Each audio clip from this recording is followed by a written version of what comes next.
hosted here in the Valley and be of shorter length. We usually offer an 8-week program. In the summer. It can vary a little bit more, but that time, while it's short, it does give you here in the Valley and be of shorter length.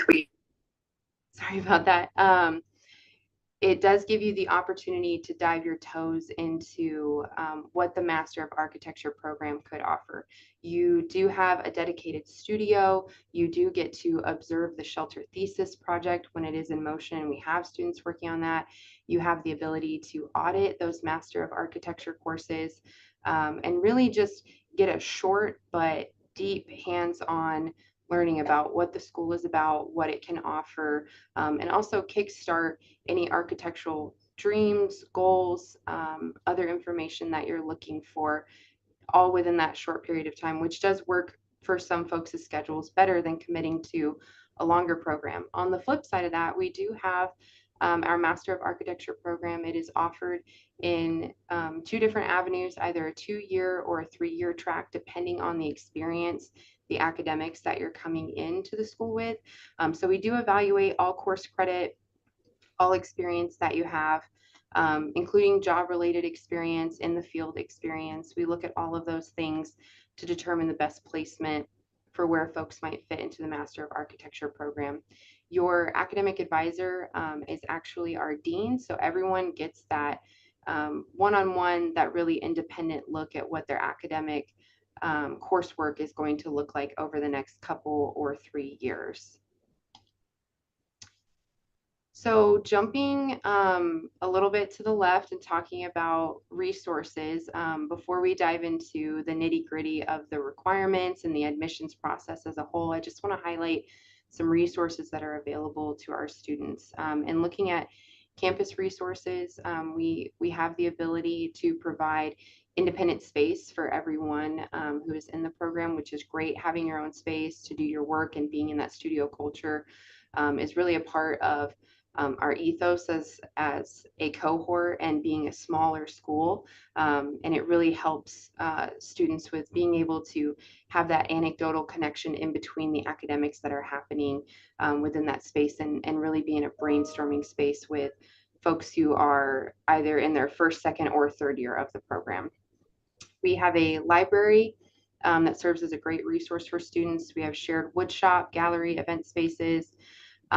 We have other technology resources that are available to you while you're going through the program.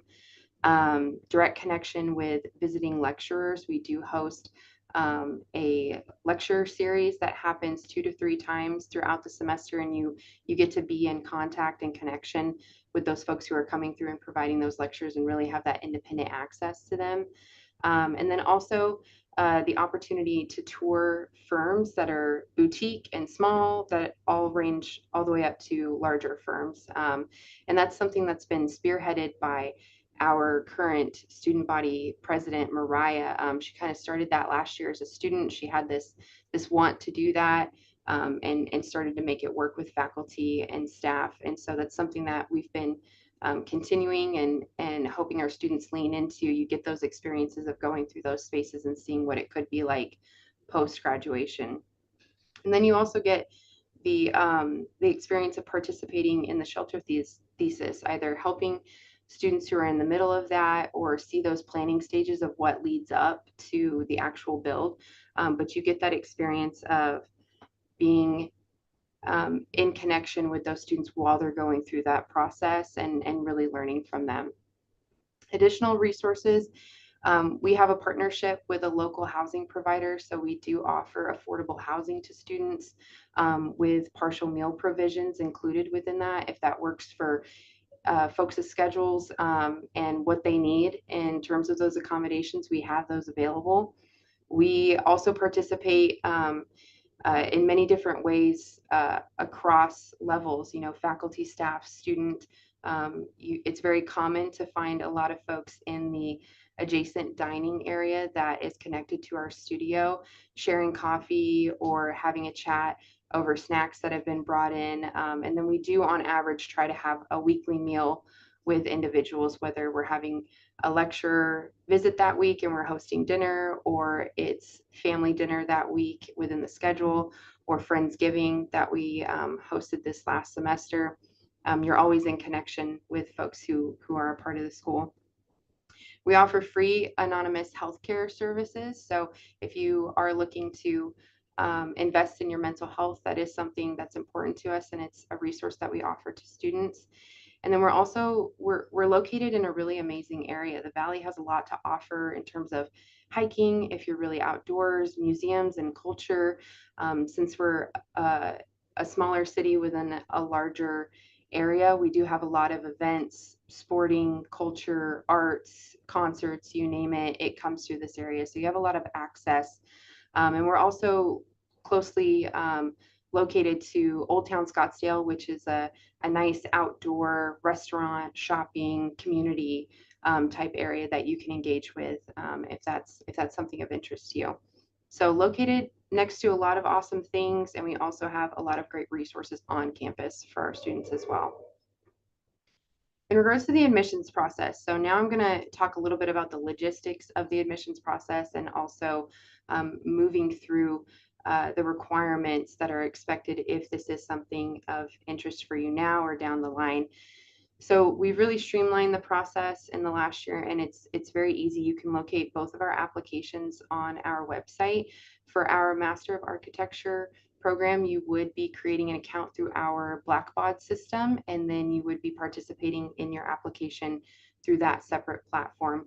For our immersion program, again, the application is located on our website. And I'll share out information after this about where to locate those applications, but it's just a quick abbreviated compared to the MARC application set of questions that you can fill out right on the website, and it comes right to the admissions team. So both very easy to find on the website and very user friendly. We're always available for questions if you have them. But to kind of dive more into the nitty gritty of what's expected in these processes, what you see here is the checklist for the Master of Architecture program, just to kind of walk you through the amount of documents and preparation to be ready to apply. You need to complete your application through Blackbaud.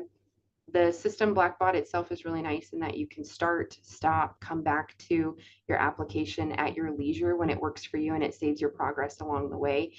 So a lot of students find that really handy with it, fluctuating in the semester and it being busy when it works for you to really fill out that information.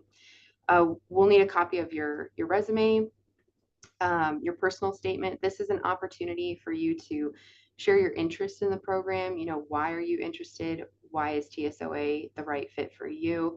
You can talk about your goals in the field later or what you want to do with your degree. This is a great opportunity to talk about financial need and what we can do to help support you and set you up for success if you are to come to the program. So this is really where you get to share personally about yourself and really invite us into who you are so we can understand a little bit better.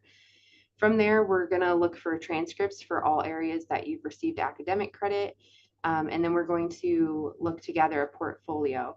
The portfolio can include several different things to highlight. We're really wanting to see the breadth of your creative, your technical, your design work. So in ways that you can demonstrate that, show projects that you've worked on, what your specific part was in that, where those projects were completed, all really helps us understand who you are and also complement that personal statement on what you're wanting to do with that. From there, we'll look for 3 letters of recommendation. We do expect one of these to be an academic source to be able to speak on your time in your academic programs or other courses that you've completed so we can really understand how you operate in the classroom and how that's been. And then your other recommendations can be from folks who can speak to your character. And then your application fee. That bundled together completes your application for it to be ready to be reviewed at that point. So let's talk about some additional steps after that, because that checklist is super helpful and it can keep you on track. But what happens after you finish your checklist? What's to come next? So regardless if you're applying for the immersion or the MARC program, the admissions team will reach out to you and provide information about next steps. But just to give you some broad strokes, on what you could expect if you're participating. Within the MMARC process, there will be an interview that accompanies your completed application. We'll go through and review your portfolio, go through details of your interest. Then from there, decisions will be rendered and will be communicated to candidates. Those who are looking to join us for any designated start term would then complete their enrollment agreement, provide their deposit, and then from there, it's just preparing for the semester to start. So you can expect lots of communication leading up to the semester, getting student accounts ready, those sorts of things.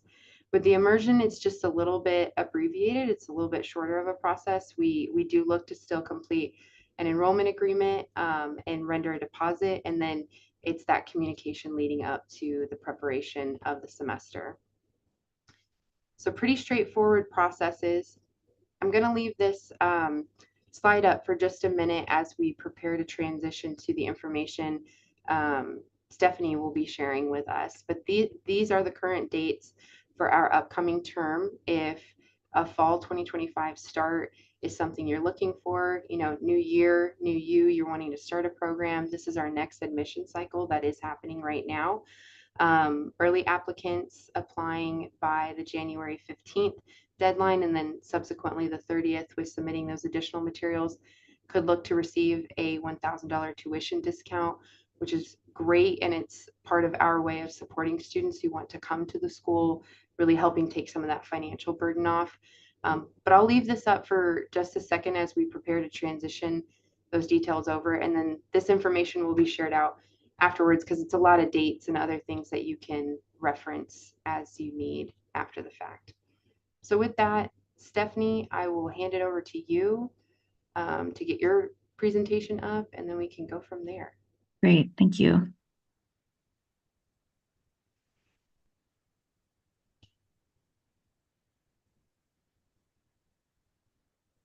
All right, can you see this? Yes. Okay, perfect. Great. Well, thanks everyone for joining us for this second edition of our virtual open house. My name is Stephanie Lynn, and I'm the Dean of the School of Architecture. I've been with the school since January of 2021, so almost 4 years. Actually, 4 years, almost exactly.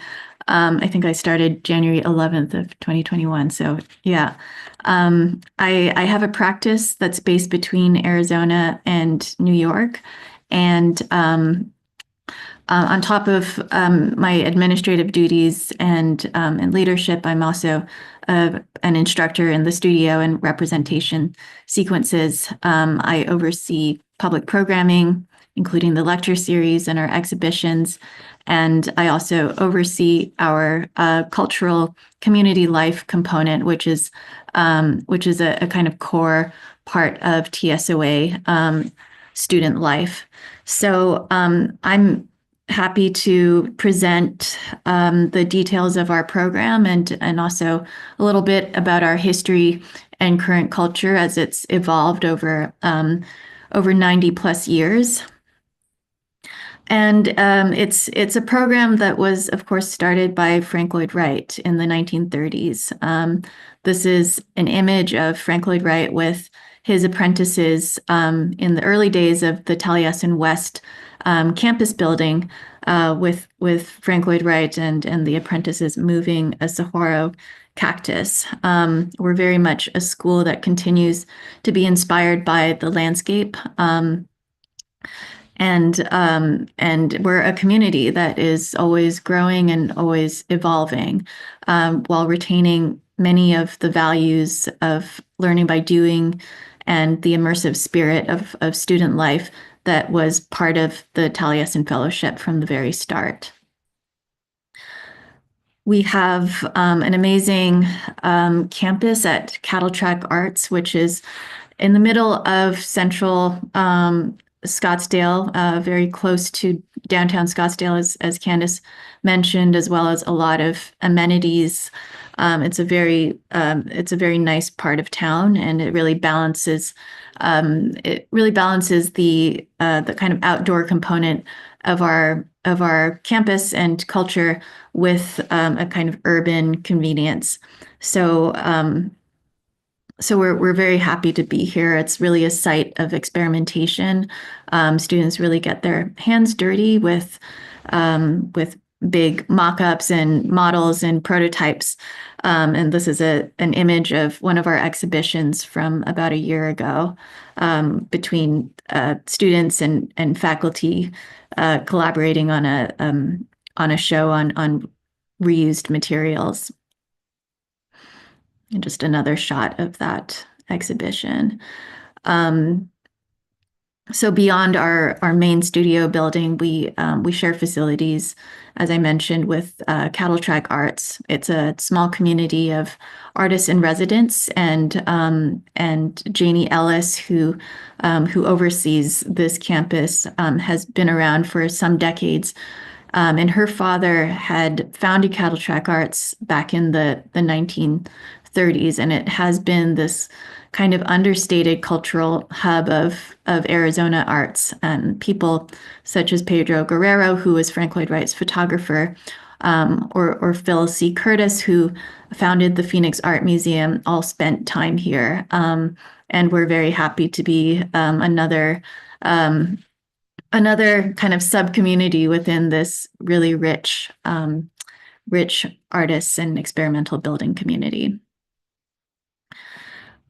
Students have been part of building the campus, and continue to be since the early days of the Taliesin Fellowship.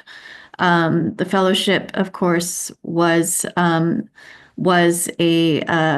also a collective of architects who contributed to some of the most famous buildings in the world today. It was started in 1932 by Frank Lloyd Wright in Spring Green, Wisconsin, and with a group of 20 plus apprentices. And this apprenticeship grew while building their own campus over the years, and eventually started migrating between Spring Green, Wisconsin, and Scottsdale, Arizona, where Taliesin West is. And this is where the school was in residence for almost 90 years. And this coming spring and moving forward, we have a number of scheduled activities and residencies, short-term residencies back at our historic home. And we look forward to rebuilding that relationship with Taliesin West. We've also had a short stint at Arcosanti, which is an experimental urban laboratory just about an hour's north of Phoenix. That was a very interesting time for the school as well, and is yet another campus that the school has occupied, that is this site of desert experimentation. And so while we're no longer at these two campuses, we're continuing this kind of thread of desert experimentation.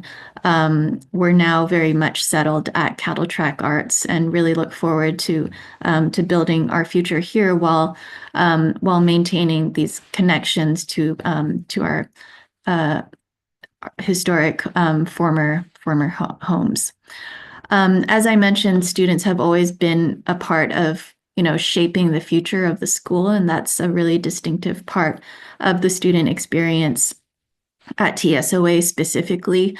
You're not just a student, but you're part of a group and part of a kind of collective effort to shape the future of the program, and kind of envision what it means to be a student in a kind of alternative educational architecture program that has a strong connection to building and has a strong connection to the landscape and to the desert climate. It's a very distinctive experience to be here in particular.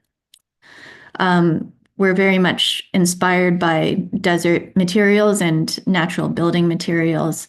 So starting in your very first semester at the school in the studio sequence, you'll be studying natural building materials, learning how to kind of manipulate them and aggregate them, and eventually start to organize these materials into something new and radical. And what that really results in, after 3 years in the program, or 2 years if you're part of the MARC2 cohort, is the student shelter design build project. So this is the capstone project of the program, where students have this opportunity to formulate a speculation on practicing architecture in today's climate and society, and formulate a built response to that speculation. So I'll speak a little bit more about this towards the end of my presentation, but this is a kind of preview of what that student output is by the end of your time in the program. And some really beautiful work has come out of this as well. And one-to-one work is something that kind of resonates throughout the program.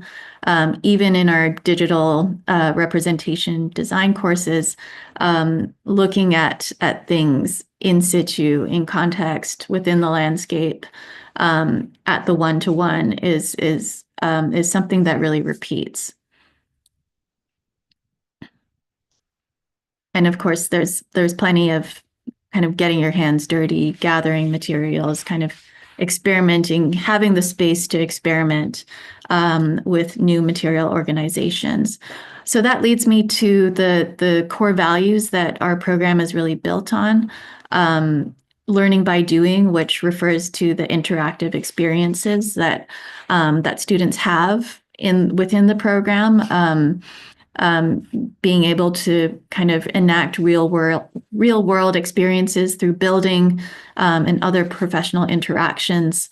The second core value is material knowledge and experimentation. So this is really the get your hands dirty outcome of the program, and thinking about how material knowledge is really embedded and entwined with larger issues within the environment, climate, society, and culture. And lastly, immersive learning refers to the community life and daily cultural component of the program, which weaves in student government and lectures and other daily life activities. And it really ties the whole experience together for students. As Candace mentioned, we have 2 tracks for the MARC program. One is the 3-year track. So if you don't have a bachelor's of arts in architecture or a bachelor of architecture, this would be the track for you. So this is students with a bachelor's degree but not in architecture previously. And if you do have a background in architecture, we have the 2-year track, which more or less places students in the second year of the 3-year typical curriculum. And these degree paths are on our website if you want to refer to those.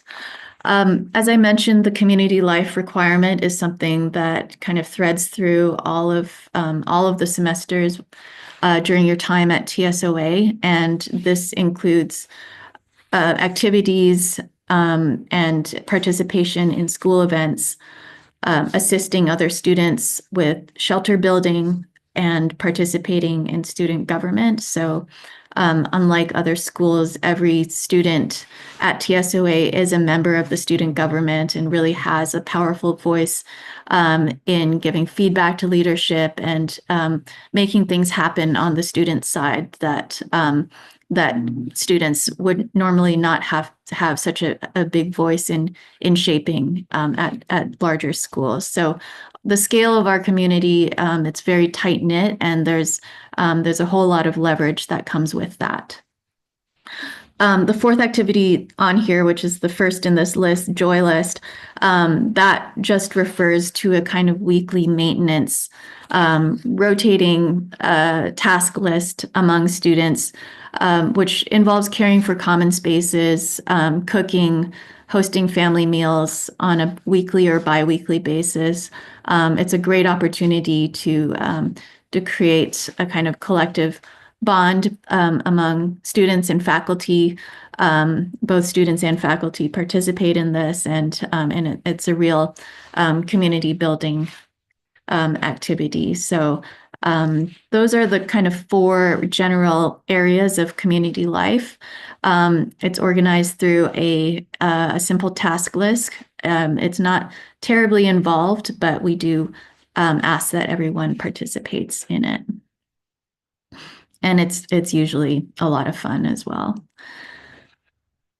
Other activities that are part of this this component include public speaking opportunities for students whenever those opportunities come up. And this is one of our students, second from the right, who spoke at the AIA Arizona Architecture Convention. So these professional networking opportunities for students are quite frequent.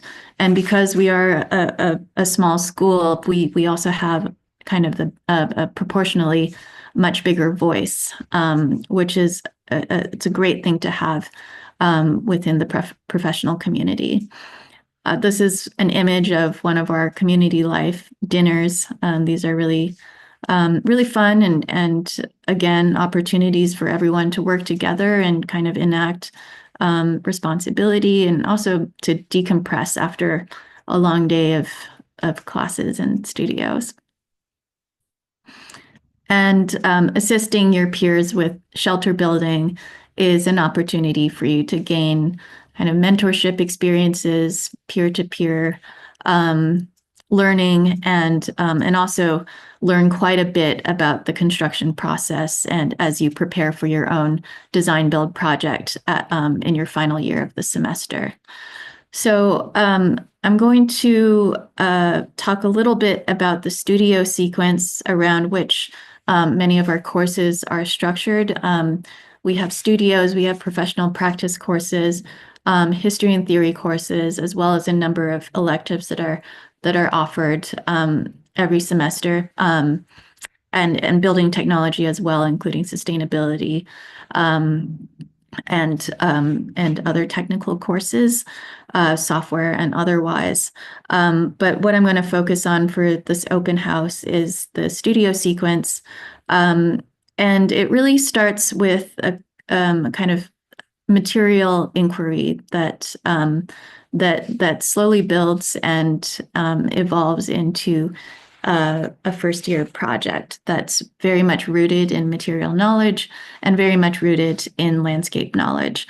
And I would say that these two components really tie together the kind of culture and direction of the school as it's moving now, as we confront climate change and as we confront the increasing interest in using natural building materials in architecture.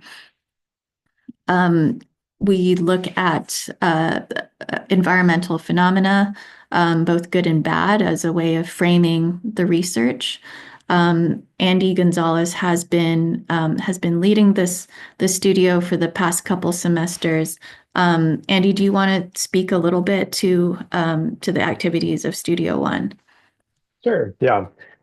So it kind of varies between terms as to like specifically which sorts of topics we discuss. But as these images sort of point out, weather phenomenon or like human kind of land use changes are pretty kind of central to how we discuss kind of frame our projects. We start with a material portrait that gets your bearings on how to use drawing softwares. We then move into a small sort of pavilion that allows you to really play with a formal aesthetic, let's say, and think about how these materials that you're interacting with can aggregate, can kind of create a form. And then the third project is taking all of that, everything you've learned really in those first two and turning it into a full-fledged building. So if you're, say, working with Johnson grass as the photo on the left is, how do you combine that sort of natural building material with, say, a structural system? How many different ways do you use it? Is it a screen? Is it walls? So getting into sort of those questions of architecture, but then thinking about it in terms of, say, landscape, building, the interaction between those two. How can you sort of create a building, a form that explains or is a response to the topic that you've chosen, and highlights the materials that you've been thinking about all term? Yeah. So in short, it really starts with these kind of finer grain material experiments and then starts to scale them up and relate them to their environmental context. And this is from a couple of years ago, and we've gotten some very interesting results from this evolving studio as well that we look forward to sharing on social media very soon. Yeah, this culture of Studio One expands beyond the studio, and we've also had opportunities to combine professional workshops and other kind of landscape activities with the thinking of Studio One, which is called Materiality Matters. And since we've been located at Cattle Track, looking at this kind of large material collection that is part of the campus, and kind of leveraging that material culture of salvaged and reused materials at Cattle Track has really started to make its way into the curriculum. So these are just a few results of the Studio One course from a couple of years ago, and as I said, we have new work to show, which is currently being organized for social media. So look out for that on our Instagram and other social outlets. Studio 2 really dives into housing, particularly in the Phoenix metropolitan area, looking at issues of density and resource management within this region. It has typically started with precedent studies, really looking at the significance of and experimentation within single family residences historically, and then starts to look at opportunities for these organizations to densify in the past, and as we move forward, we'll continue to learn from our communal activities as part of the studio, looking at how communality can go hand in hand with building density and thinking about multi-generational living. Our school itself has had a residential component, which has now turned into more of a cultural component, but bringing domesticity into the environment of the school is something that continues, and something that also very much informs design thinking, particularly in the housing studio. So these are just some examples of student works that have been produced. Last year, we received an award for this housing studio from AIA Arizona. And this semester, we're looking forward to conducting the studio again with a guest critic, Jimenez Lai, who's coming from LA. And it should be a really exciting new iteration of this studio as it evolves. Generally, the first year, second semester studio is focused on housing, and the results of that studio continue to be built on and evolve as we fold in new voices. The integrated design studio and the third semester studio and the integrated design studio have also recently gone hand in hand and dealt with similar topics. We are a school that is really growing, and every year is a new opportunity to envision a direction and new future for our kind of landscape learning, desert learning, pedagogy, and envisioning what our future facilities might look like in the near future has become a kind of real world project for our students through the studio sequence. So we've looked at different speculative locations. This year, we're really focusing on our cattle track campus and looking at different historic experimental pedagogies ranging from the 60s to today, including our own, and really building a building project off of that. This is work from just this past semester looking at a materials demonstration gallery for TSOA as a kind of speculative project, but also an imagination of what future research facilities might look like for our current situation. So it's a really exciting project. It's something that really brings faculty and students and leadership together in conversation about something that is both imaginative and very real at the same time, and the opportunity to become a voice in shaping the future of our culture is very powerful. This is the studio that everyone works out of. It's cozy, and we do have additional studio space as well for bigger cohorts. These are just shots of dinners, lectures that we've had in the past, sustainability experiments, the crafts course that we've conducted and will conduct again this spring, field trips. So all of this becomes part of this kind of constellation of knowledge and experiences that students share and then feed back into the coursework. And here's an image of one of the compressed earth block natural building workshops that we've conducted. We also have a kind of history and legacy of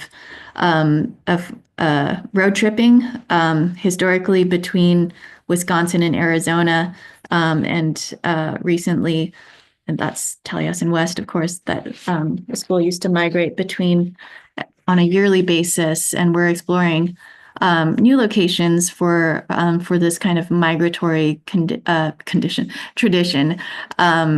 and really encouraging students to experience this cross section of the Arizona desert landscape as part of our accredited MARC program. So it's a really exciting opportunity that's being developed right now, and we'll probably see its first iteration this summer.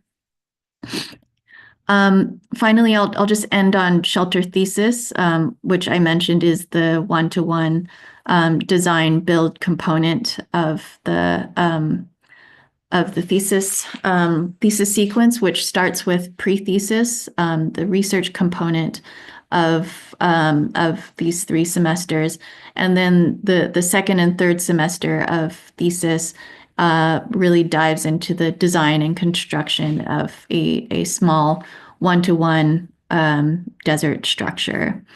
So these are just examples of what have been built in the past and in the recent past, so within the last 3 or 4 years, and which also demonstrate how the shelter as this building tradition at TSOA has kind of expanded and taken on new materialities, new programs, new uses, and new forms of kind of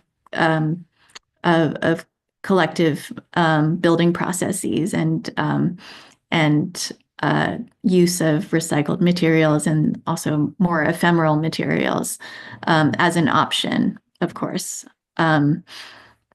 So one student created this kind of geode-like shelter that traveled across different sites and which you can now see at Cattle Track Arts.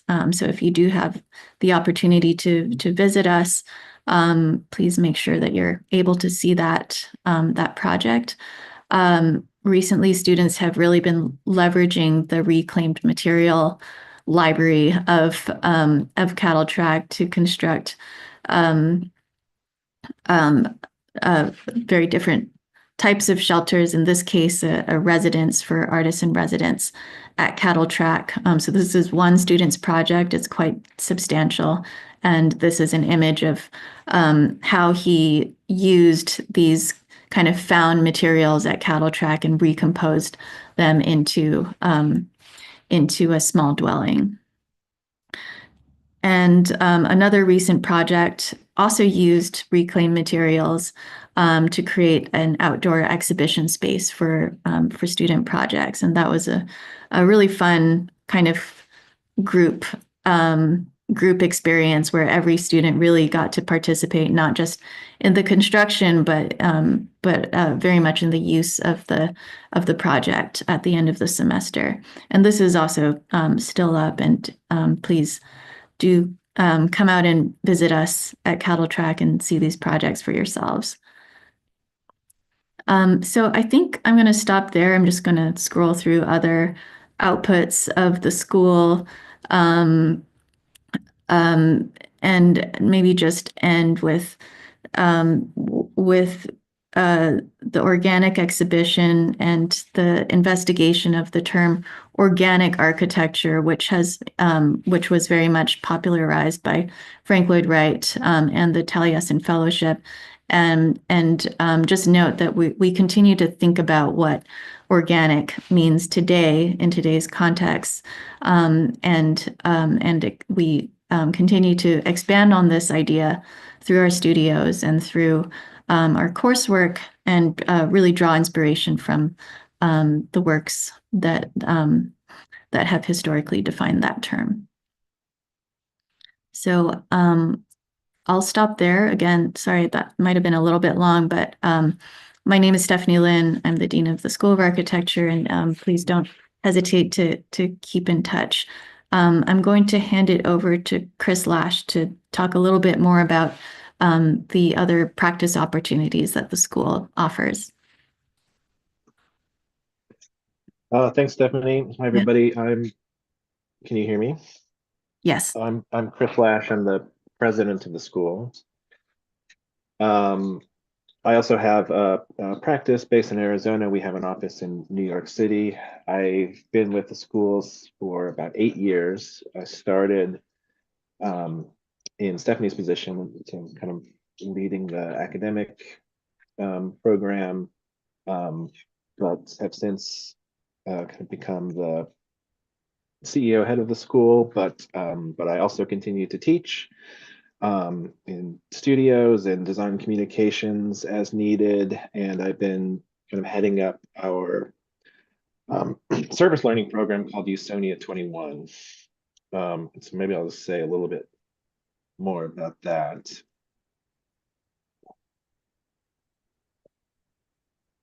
Usonia 21 is relatively recent program at the school.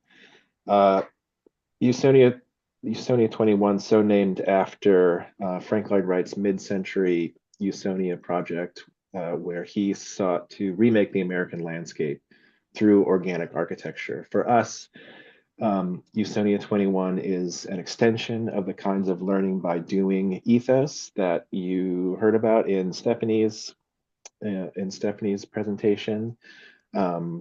If the shelter program, shelter thesis program is a kind of self-directed and very independent hands-on building opportunity, Usonia 21 is meant to be more of a group learning project that gets students together and out beyond the classroom, interacting on real world projects with real communities, on projects that focus on issues of equity and social justice in the built environment. And over the years, this has taken the form of, we're working on a mixed reality history documentary of a remarkable Black-owned beach community in North Carolina. This image is from a presentation that we did on site for that project. We are currently working with two nonprofits in Chicago on a proposal for a technology training facility for new moms and opening up new careers in tech for them. TSOA is partnering with two nonprofits that do the technology training and wraparound services for new moms. And so we're contributing a kind of architectural know-how to design a new home for that project. We presented the initial designs that a team of students, faculty, and alumni put together in November, and we're hoping to move that project to the next stage of realization in the coming months. And I wanted to show another recent example of this kind of project within the school.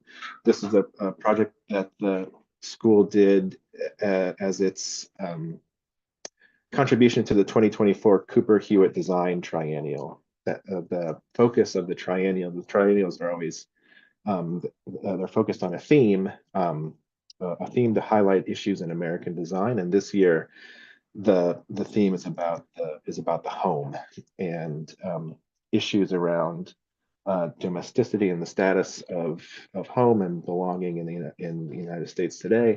And we were asked to, in a way, represent the Desert Southwest in partnership with the Tohono O'odham Nation down here, just southwest of Tucson. And we put together this project called Wissahickon Key, which translates in O'odham from O'odham to everybody's home. And it was a really kind of interesting, comprehensive project that started with students and faculty that you can see here, along with our partners from the nation, gathering materials from the desert down from the reservation. The mesquite posts that are traditional kind of structural members in the traditional O'odham home. We learned how to process the wood in traditional ways. This kind of foraging session happened to fall over St. Patrick's Day, which explains the green beads that everybody's wearing. And after a couple trips to the nation, we put a prototype together on campus over the summer in collaboration with our tribal member collaborators and students from the school. Worked over the summer to kind of build the installation in Arizona before shipping it to New York. And these are some shots of the installation being built in our shop at Cattle Track. And we had a kind of ceremony, blessing the installation, and kind of waving it goodbye for its trip across the country. and some shots of installing it within the gallery of the Cooper Hewitt in New York. Some of our collaborators and a couple students on site installing the piece in the museum, and some kind of installation shots. At the center of this project, and what the exhibition kind of highlights, is a proposal for a model desert home for the Tohono Nation. And so the installation presents a design for a home. The installation is a kind of imagined as a fragment of the kind of material portrait of the home, as an evolution of a traditional Otham home in earthen materials and timber shade structures, for this place that will serve to be a place for the family that we worked with to continue their work in the community in food sovereignty and revitalization of native arts, and the kind of promotion of health and wellness through the community. So these are some shots of the design of the home, which we hope, which we intend to build in a later stage of this project over the coming months. And just a kind of parting shot of the compressed earth block machine that made the blocks that we used to construct the prototype, which is now housed on our campus, that we intend to experiment with this spring and use to actually build the home, hopefully starting later this spring or in the summer. And that's the kind of project that Usonia 21, the kind of opportunities that program is meant to offer to our students.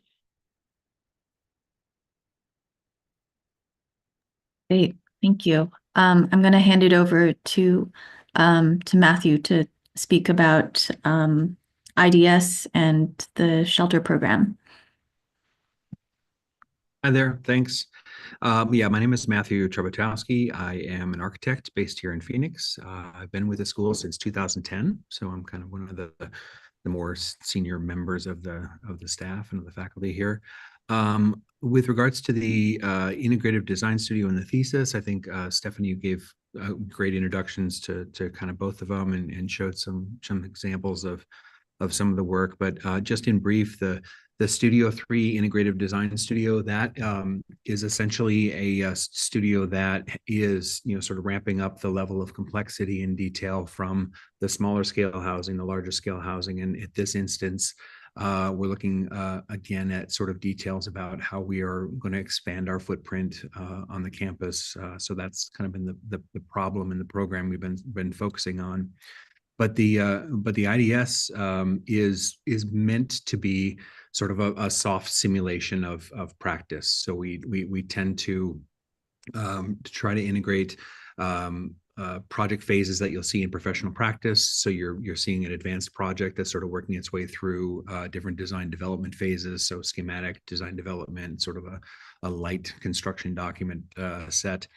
So that's kind of an ongoing prompt that's interrupted or interfaces with a series of charrettes that occur, throughout the course of the studio duration, and those are focused on bringing in primarily external professionals, structural engineers, landscape architects, etc., to kind of do myopic focuses on those things, and those kind of support and integrate the overall kind of bigger project that you're working on throughout the entire course.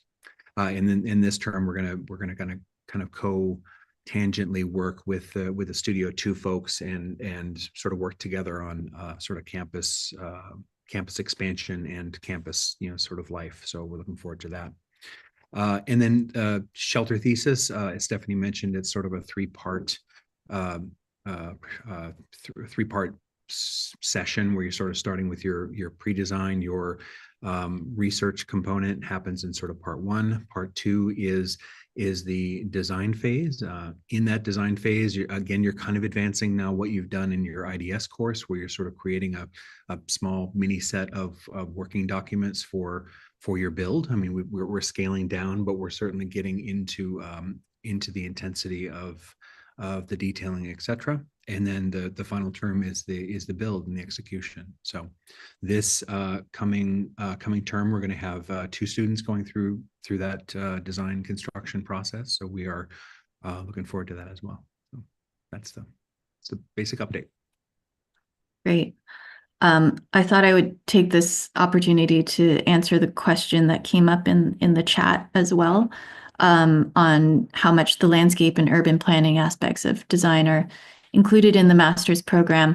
With regard to the studio sequence, the very first studio in the first semester, so Studio 1, Materiality Matters, it results in a landscape learning pavilion. And unlike many other master's programs, we have a landscape architecture workshop, which is built into the curriculum formally, and which is in direct conversation and consultation with that first semester studio. That landscape course is taught by Chris Winters, who's really well established and an accomplished landscape architect based in Phoenix. He has a number of really great projects that he takes students to on field trips. And of course, there's also a kind of lecture-based format to that class to complement the field visits. So he's an amazing resource for landscape design, and he's a kind of recurring figure in the curriculum. By the time you get to the integrated design studio, as Matthew mentioned, there is a landscape integration component to that studio that is a formal part of the curriculum, and so that landscape consultation is built directly into the studio project.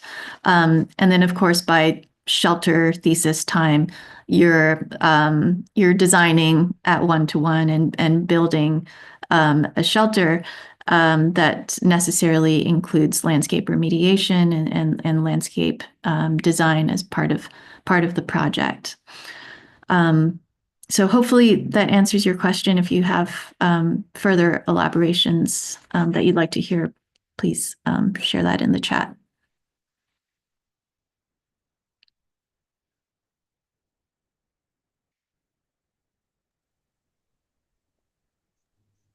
I think they also mentioned urban design. Oh yeah. So urbanism is one of the core classes that we offer as well.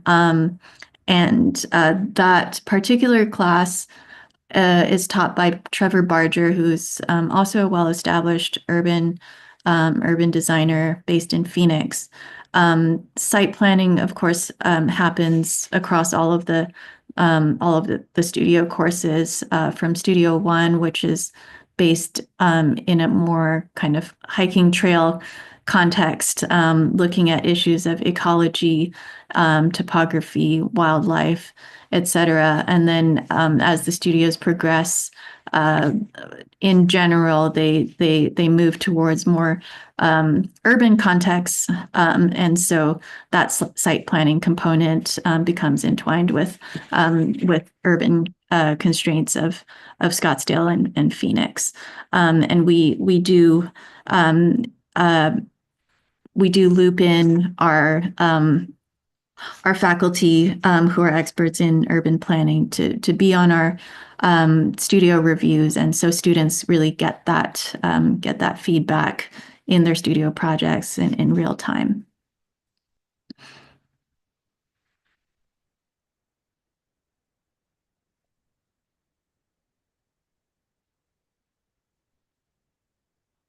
Okay. All right. So we will, it's open question and answer. Stephanie, I see that Nick joined us. If you'd like to make him a panelist as well, and maybe Nick can share a little bit of perspective. We do have some prepared questions that we're just going to throw out to the group and kind of review. But if you have questions, please use the chat, and we can be sure to answer those. Usually the first question that I like to ask the group is, what does day-to-day feel like at TSOA? And I know that we all are coming from different perspectives. So maybe that's something we can shift gears into and just kind of talking about what that day-to-day feels like. And then we do have a couple of students, Brad and Nick, if you want to come on screen and share some of your experience, just let us know and we can jump into that as well. So from our panelists, what does that feel like as you're moving through the semester at TSOA? I've promoted Brad and Nick to panelist. I think you might have to rejoin this meeting. Okay. Great, thank you.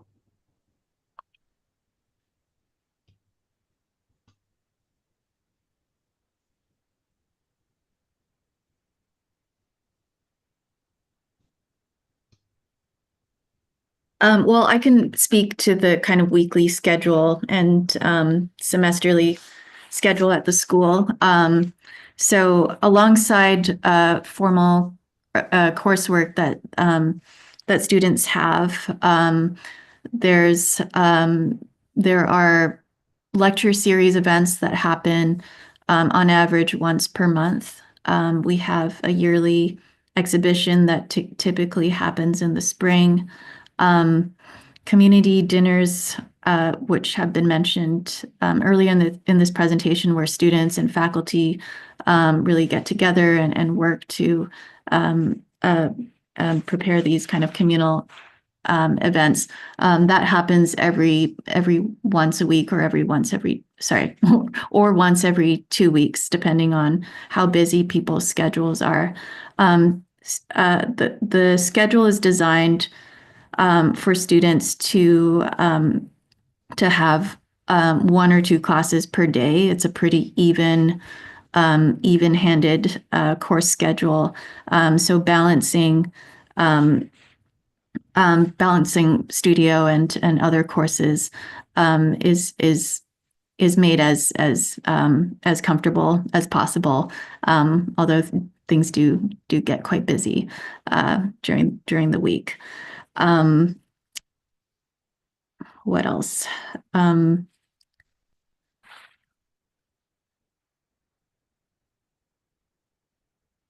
Student government meetings happen once every 2 weeks. I think that's the only thing I missed. And shelter building happens typically in the spring, although sometimes we have some shelter work happening in the fall, and helping out with the students who are building their shelters typically happens about once a week, a couple hours of your time per week.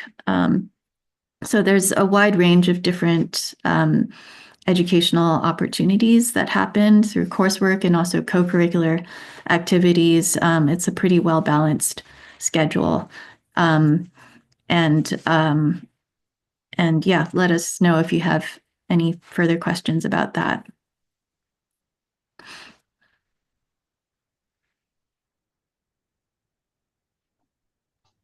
There's a question in the chat. So what number of students would be expected in the cohort? Are these cohorts determined based on academic progress, like background in architecture versus none?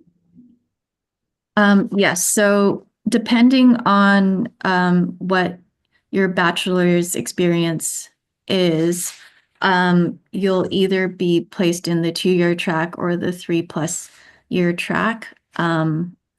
So if you don't have a Bachelor of Arts in Architecture or a background in architecture, then you would be placed in the 3-year track. And then if you do have that pre-professional experience, then you would be placed in the 2-year track. Our cohort sizes are relatively small, so three or four students per cohort. We do have opportunities for vertical classes or inter-studio collaborations, which Matthew briefly touched on in his speech. So, as an example, we have three students in our Studio 2 cohort, and then and they will be in conversation with the integrated design studio, and the two studios will be collaborating on an overall master plan. So while the class sizes are both quite small, there are these opportunities for kind of an all hands on deck experience across the student body. We are, Yeah, go ahead. and we are growing, but we'll always be probably compared to a lot of the places that you might have experience with or be coming from, a small and kind of intimately scaled school. We have, we have essentially one cohort per year. So we have one kind of studio per year. So first year, second year, and the thesis students. And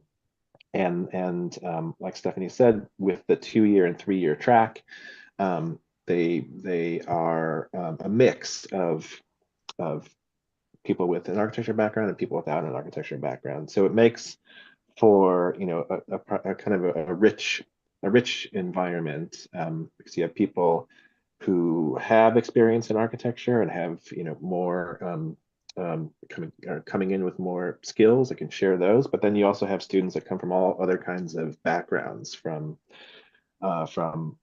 get a lot from arts and kind of hands-on crafts-based backgrounds. But we've also had people in history and economics and music. So the 2-year and 3-year track, makes for like a kind of rich peer learning environment. And unlike bigger universities, we don't have multiple sections per studio. It's kind of first year group, second year, and third year. And through these vertical opportunities, through community life, there's a lot of opportunities for kind of cross communication and peer learning between students of different experience levels. Nick or Brad, do you have anything to add in terms of kind of daily life from the student perspective? Hi, can you hear me? Yes. Yeah, okay, great. Sorry, a bit of a struggle trying to get this to work. Yeah, day-to-day life. A lot of it is kind of, I would say, typical studio culture. We have a pretty unique studio culture in our small space. We spend a lot of time around each other, working on different projects, talking to each other about our own studio projects. A lot of the time we end up helping each other with our designs and thoughts, and just having us kind of, I always find it helps me a lot to just talk about my projects. So I end up talking to people about my work, and other people talk to me about their work. And yeah, everyone's got different classes. It's been an interesting semester, most recently because we've had so many students in comparison with our previous years, that we've kind of had this constantly changing studio space where we have either Andy is in teaching the first years, which is always great to listen in on. That's where everyone kind of stays in the main studio space, and we all get to kind of listen and also converse with them about their projects. And other times we kind of separate off and go into our own classrooms for different classes that need to be more lecture based. Yeah, it's a lot of fun. Thank you. And yeah, you reminded me that on top of the the kind of continuous MARC cohort, we also have semester students and 8-week immersion students who are there for one semester. And that's a kind of rotating series of students that add freshness and kind of new voices to the studio space. This spring, we have our immersion cohort that's joining us on top of the MARC cohorts. And we also have a visiting group from Taiwan that will be joining us for a few weeks. So it should be an exciting semester and a really nice mix of people from different professional backgrounds and also geographic backgrounds.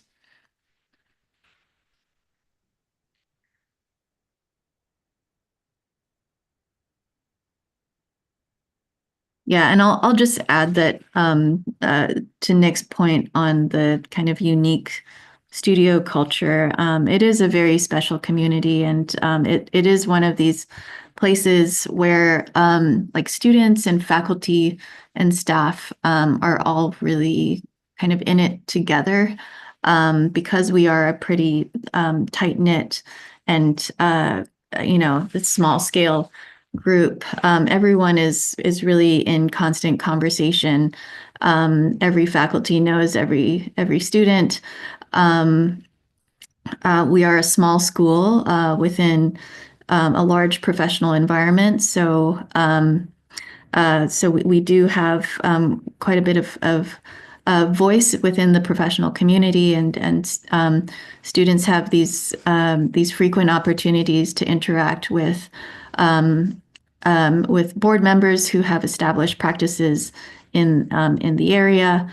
All of our faculty are practicing in one way or another, and become another kind of node within the professional network. So the small scale really gives students a lot of leverage and a lot of voice, not just within the school community, but also beyond. Can I add another point to that, actually? Yeah, sure. So I wanted to say too that with this scale of our school, I think a lot of people who come from architecture backgrounds that have or other backgrounds that have been in like a large university setting. I know that in my undergrad that it was a very big architecture school, and there were a lot of students, and that can become very cliquey in the studio, and or it's so big that you end up not talking to a lot of people. You just kind of find a desk and sit in your corner and just do your work. It's not like that here because we're so small. We all get to know each other pretty well, and we all get to I think I like to think that make friends with each other, and spending as much time in the studio with each other too. You end up kind of realizing who designs in which way. Everyone's got their own style, and you kind of get to see that grow in a person or evolve. It's kind of a great thing to see in people too. Yeah, definitely. The kind of depth of interaction that you get is pretty unparalleled to other schools, which are typically much bigger. And we're of course located just a 15-minute drive from ASU, which is one of the biggest schools out there, and we have this opportunity to interact with them. We're close with the head of architecture of ASU, and he's a frequent guest in our space for reviews and dinners, and that's an opportunity that we have interinstitutionally and locally because of our scale.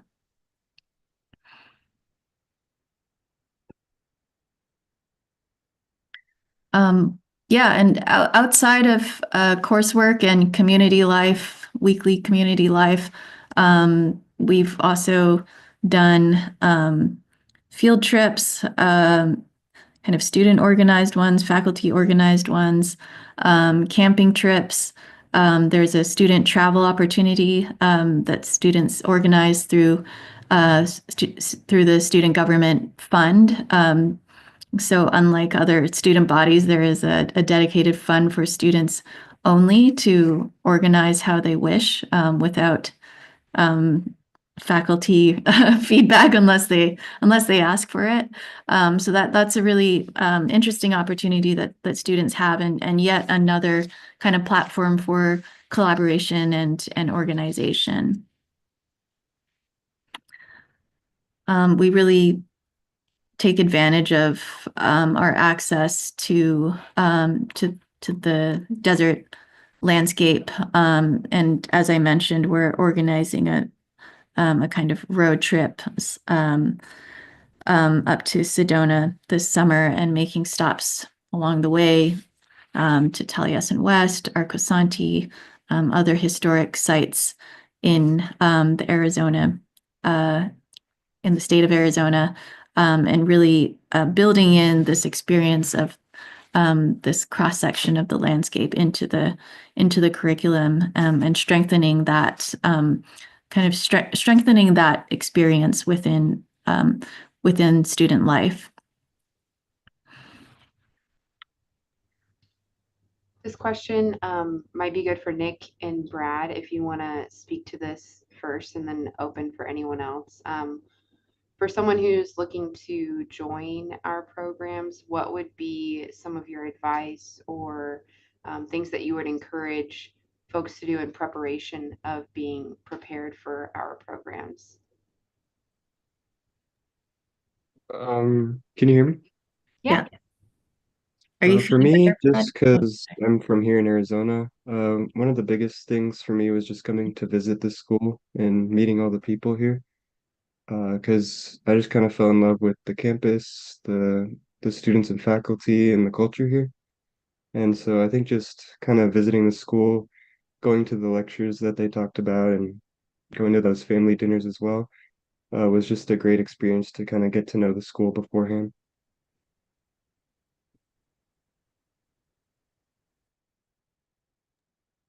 I can add to that too, I guess. I think from my experience, at least coming to the school, I actually didn't visit the school at all. I was living in England at the time. I just kind of flew 5,000 miles and joined the school with zero preparation. And so I guess my advice for that is, if you can't make it out here, that's okay too. But I think be expected for anything. Just try to be as much of an open book as possible. I think is the best preparation I could give. From my experience, we went to Arcosanti, which is in the middle of nowhere in many senses, and you kind of have to be somewhat dedicated to withstand weather, yes, and a lack of access to things. It's a lot different now. The school is very close to a lot of amenities. It's great to have, but also a case of learning. Helping out with other students' shelters has been one of the best helps for me. Is just being told that now I have to go outside and dig for a bunch of rocks, or I have to hammer a bunch of panels into a wall, or pour concrete, and that's also being open to that is generally good, I think, but I think it's also how you learn the most. And I'm sure it's been said already, but learning by doing is one of our mottos at the school, and just coming to this school and doing, actually kind of getting your hands dirty, being a part of the process, whatever process that may be at the time, whether that's a dinner that we're holding or putting a shelter together. I think jumping in and actively being a part is something that at least I found, especially with other people coming here as well, is some of the best preparation that you can have, just being ready for that. Mm-hmm. Yeah, there's a Um, very strong sense of camaraderie at the school, and it's very important that students are able to kind of step up and participate in that, because you're like when you're helping others, they will also help you when it's your turn to build. Not to mention that you're gaining a lot of knowledge by kind of participating in these activities such as shelter building. So it is really the glue that brings people together, and just kind of being ready to do that when opportunities come up is, that's part of the TSOA spirit. if I may speak to purely kind of a technical standpoint, the first year um, modes of representation are primarily through the softwares Rhino and Illustrator. Um, while the curriculum is designed for people with absolutely no experience at any of those, Studio runs in conjunction with Communicate Design 1, which is really all about learning those softwares, and is kind of scheduled um, to run with Studio, so that, while you're building up your skills in CD1, Communicate Design 1, you're also kind of directly using those skills in Studio. Um, having, getting like a free trial of Rhino and Illustrator, just to kind of, putz around with it and get a kind of general familiarity with it, is really helpful, so that learning curve isn't as steep and scary for you.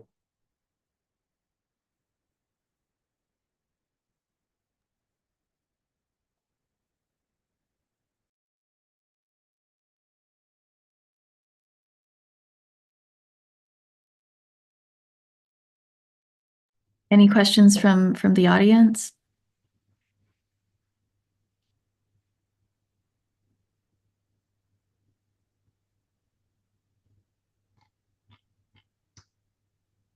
Well, those who are in attendance, your panelists will stay here, and we are more than happy to continue answering questions.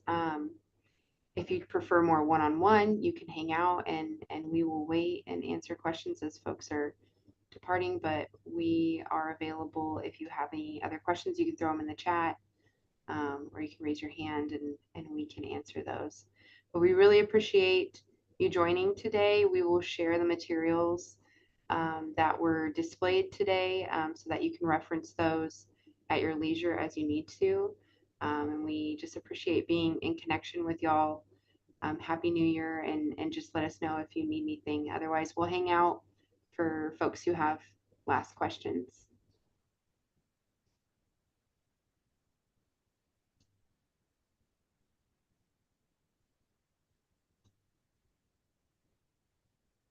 Yeah, and please let us know if you're planning to visit us in person. Um, it's a really great opportunity to just kind of see and experience the culture and the culture of the school firsthand, and also have the opportunity to audit whatever classes are happening on that day, meet faculty, meet other students, etc. So don't hesitate to arrange that with Candace. And I just shared my email in the chat if anyone wants to ask questions to me specifically outside of this open house.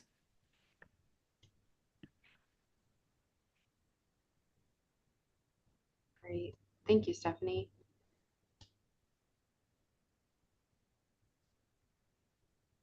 Well, again, thank you for joining today. Please let us know if you have questions. Please contact us if you need anything, and we'll hang out for just a little bit longer.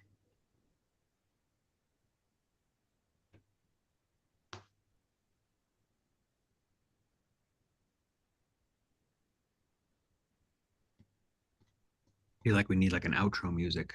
Yeah, I was just thinking that. So they just went really quick. Elevator music. We need something. we'll get it together for the next one. Yeah. Da, da, da, da, da, da, da, da, There da, da, da, da, da, da, da, da, da, Do we have da. a school song? like a fight song? Yeah, we should craft one. Where's the TSOA playlist? There is a We- there is a TSOA Spotify playlist. Is there? For our Wow. Yeah. karaoke. There is a Spotify playlist that we've all contributed to. I'm not sure, Nick, if you drop songs in there, but the Remember rule what Alex was spinning Yeah. at his graduation? What was that all about? He had I some don't know. mix going. I remember that being pretty. That was He put pretty. something That's on. pretty solid. Yeah. She What's played winds the- in his solo or the drum and piano music at her graduation. Oh, nice. Okay.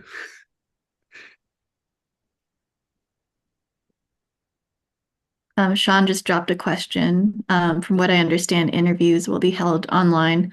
Would there be an opportunity to schedule an in-person interview and a light tour of the facilities? Yeah, absolutely. We can totally schedule that. Our facilities aren't super extensive, so a light tour would just be everything. You get every Everything. Yeah. you get the bathroom code, you get it all. Gonna go to our houses. Yeah. Oh yeah, that's a reminder that on top of our cattle track facilities, we do have this partnership with a local makerspace called Phoenix Forge, and they have an extensive selection of tools ranging from woodworking to metalworking, which we also have on campus, but they have additional digital fabrication equipment to complement ours. Should students need something more elaborate. So that's just one note that I wanted to make about maker facilities and fabrication facilities.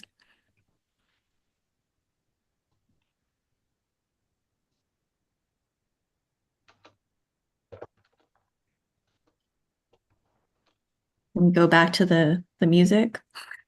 Take it away, Nick. What's the song on the Spotify playlist that has the most listens? Let's see. Let me check. Did we get a Wrapped for 2024? Oh, that would be Yes. great. I would be worried about Nick's contributions. I think it Hey. would all get tilted toward um, Tracks. To what? toward some deep tracks.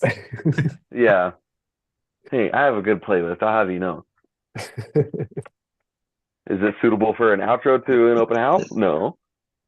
Gonna get you pumped, get you going. It's pretty hype. According to my Wrapped, I'm in the top 2% of Taylor Swift listeners. I knew it. Is that you 2%? or That's Caroline? really high. Yeah, Hey, I that's feel like Sophie's in that same list, I'm pretty sure. but my account has been corrupted by my kids. I'll say. I'm in the top 0.1 for Lana Del Rey. Wow. One, holy cow. Expect nothing less. Nothing less. Nothing less.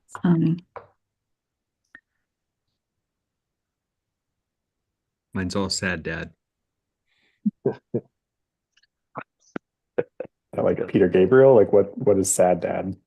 Sun Kill Moon. Elliott Smith. Just most of them have killed themselves. Nick Drake. Drake is in there. I love a good Nick Drake. Yeah. Exclusively Harvest Moon by Neil Young. Yeah. All right. Thanks That's for it, joining, Sean. Have a good one.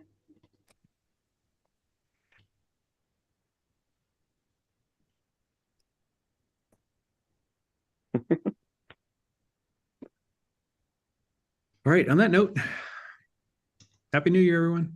Yep. Happy New Year. Thank you, everyone. Thanks, Year. everyone. Yeah. Cool. Yeah. Yeah, thanks for joining, Andrea. Bye, y'all.